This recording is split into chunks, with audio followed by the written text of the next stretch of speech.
Dig Radio, la radio qui vous écoute. Bonjour chers auditeurs et auditrices de Dig Radio. Aujourd'hui, nous sommes à la conférence d'Astrid de Belleville pour mettre la lumière sur l'histoire de son ancêtre, Jeanne de Belleville, que plusieurs personnes nomment la première femme pirate. Donc on va mettre un peu la lumière là-dessus. Déjà, bonjour Astrid de Belleville. Bonjour Sylvain. Alors, est-ce que tu peux nous présenter qui tu es et que fais-tu ? Alors, donc je suis descendante de Jeanne de Belleville et à ce titre, quand j'ai commencé mes études d'histoire, j'avais très envie de creuser l'histoire de mon ancêtre. Voilà, le master d'histoire, c'était l'occasion d'enfin fouiller les archives et donc c'est ce que j'ai fait et aujourd'hui j'ai publié mon mémoire qui est aujourd'hui un livre accessible avec toutes les informations sur Jeanne. Alors pour commencer, qu'est-ce que ça fait quand on se rend compte qu'on est descendante d'une personne aussi connue ? Alors, on me le dit depuis que je suis petite, on me parle d'elle depuis toujours, donc finalement ça a toujours été là, donc je sais pas trop ce que ça a fait, mais c'est toujours là. Et après, quand on fait les recherches, finalement, je pensais pas trop au fait que ce soit mon ancêtre. J'ai vraiment mis ça de côté. Puis de temps en temps, j'avais une petite lueur qui me disait oh là là, quand même, c'est ton ancêtre, c'est incroyable.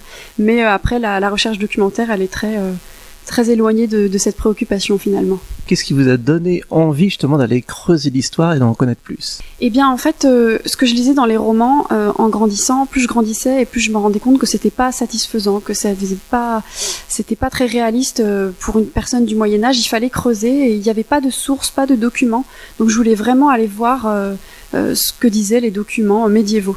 Le fait justement d'être de la même famille, d'avoir cette part sentimentale, est-ce que c'est pas un frein pour faire des recherches ? Alors ça pourrait être un frein, mais étant donné que finalement il y a peu d'archives, quand on en trouve une, on est tellement content. Et puis ça devient un sujet comme un autre finalement. On réalise pas trop que c'est son ancêtre. C'est presque comme un chirurgien, qui étudie un corps. Il pense pas trop que c'est un. Il met de côté le côté humain et il fait son travail. Là, c'est exactement la même chose. J'ai mis de côté le côté familial et je me suis penchée sur un travail comme si c'était un sujet comme un autre. Comme vous disiez, il y a quand même une partie émotionnelle et dans cette partie de recherche, il y a sûrement eu des hauts, des bas, des moments forts lors de cette recherche. Est-ce que vous pouvez donner quelques anecdotes sur ces moments forts que vous avez vécus ? Oui, tout à fait, il y a des moments forts. Alors les moments bas, c'est quand on trouve rien, quand c'est compliqué, mais ça c'est tous les historiens qui y sont confrontés, tous les chercheurs en général. Et les moments forts, quand on trouve un document et surtout un original, parce qu'il n'y en a plus beaucoup, il y a surtout des copies de cette époque. Quand j'ai vu l'acte de condamnation par lequel le roi dit Jeanne de Belleville est traîtresse, elle est condamnée elle est bannie du royaume et ses biens lui sont confisqués. Voilà, ça fait quelque chose quand même. On se dit c'est choquant, c'est pas anodin, c'est un document extrêmement symbolique. Et puis un autre document qui raconte que des Anglais se sont fait attaquer à Beauvoir-sur-Mer. Beauvoir-sur-Mer, c'était une de ces terres où les marchands du monde, de l'Europe, allaient acheter du sel. Et donc des Anglais se sont fait attaquer par des Normands. On se dit c'est un contexte particulier où il faut se battre. Il y a de la guerre partout. Il y a partout. Il y en a plus à certains moments qu'à d'autres, mais c'est pas une vie évidente. Et c'est très émouvant de voir un document original, de le voir entre les mains ou en tout cas à travers l'écran. Alors une fois que vous avez fini votre mémoire, justement, vous avez élucidé plusieurs mystères. Est-ce que vous avez aussi à ce moment-là ressenti quelque chose de particulier, comme des fois quand on lève des secrets de famille ou au niveau de la lignée, il se passe des choses quand on révèle des vérités ? Alors c'est vrai que au-delà de la légende de la pirate, où effectivement c'est moins une pirate qu'une femme qui a énormément souffert, effectivement je me suis dit j'ai une ancêtre qui avait beaucoup de choses, beaucoup de terres, et elle a eu une vie d'une souffrance avec des épreuves. Je sais même pas si une personne contemporaine pourrait supporter ça. Aujourd'hui, on va beaucoup voir les psys, etc. Le traumatisme, c'est quelque chose de compliqué. Elle en a eu 15 des traumatismes. C'est assez impressionnant. Et je puise dans cette personne toute cette force qui m'inspire énormément. Dès le départ, quand vous avez fait votre thèse, est-ce que vous saviez que vous alliez en faire un livre ou est-ce que ça vous est venu par la suite de vouloir écrire ce livre ? Alors pas du tout. Au tout départ, c'était juste un mémoire d'histoire, pour avoir mon diplôme d'histoire tout simplement. Et en fait, au début de la première année, mon directeur de mémoire m'a demandé de m'inscrire à un concours avec le CVRH, donc le Centre Vendéen de Recherche Historique.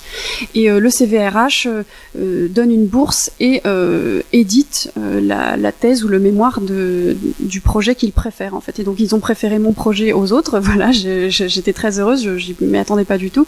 Et donc c'est comme ça que mon mémoire a été édité en livre. Voilà. Alors j'ai eu une question d'une personne qui était là à la conférence, alors j'en profite pour poser sa question. Stéphane Bern a fait donc en avril 2022 Secret d'histoire sur Jeanne de Belleville. Est-ce que vous avez été consulté par lui pour pouvoir faire ce documentaire? Oui, tout à fait. D'ailleurs, je suis dans le Secret d'histoire, j'apparais dedans. Ils se sont beaucoup inspirés de mon mémoire, de mon travail. Ça a été une source documentaire assez riche.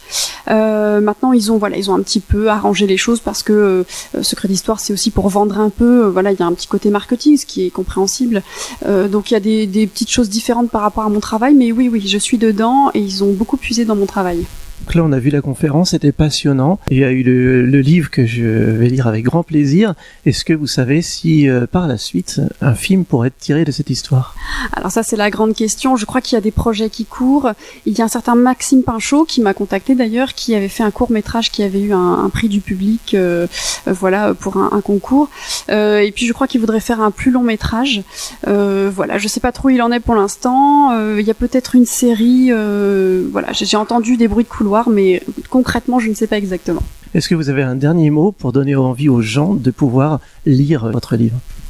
Eh bien, écoutez, en lisant mon livre, en tout cas en découvrant Jeanne, vous découvrirez une personne qui a une vie exceptionnelle, une vie très dure, et c'est une source d'inspiration, de courage.